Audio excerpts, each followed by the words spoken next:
Iho, sa'yo ba mga tupang yon? Apo, ako nga ang pastol nila.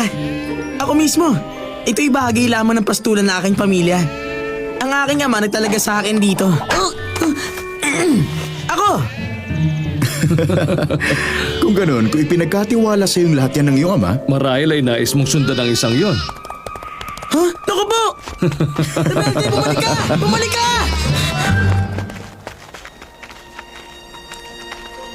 Ikaw ba si Jesus ng Nazaret?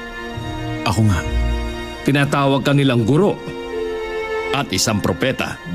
Pero kasabay mong kumakain ng mga makasalanan at kolektor ng buwis. Inaantay ng mga pinuno ng templo ang iyong paliwanag tungkol dyan, guro.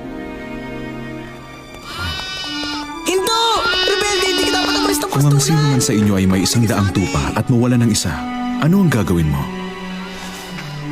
Hindi ba't iiwan niya ang 99 sa pastulan at hahanapin ang nawawala hanggang sa ito'y matagpuan?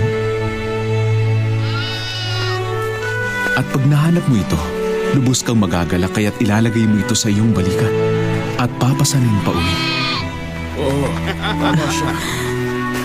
At aanyayahan mo ang iyong mga kaibigan at mga kapitbahay at sasabihin sa kanila, makipagsaya kayo sa akin dahil nakita ko na ang tupa kong nawawala. Sinasabi ko sa inyo, magkakaroon ng higit na kagalakan sa langit dahil sa isang makasalanang tumalikod sa kasalanan. Kaya't 99 na matuwid na hindi nangangailangang magsisi. Guro, pinag-uusapan namin ni Juan ang sinabi mo kanina sa mga pariseo tungkol sa pastol at sa nawawalang tupa. At iniisip namin kung bakit gumagamit ka ng mga parabola.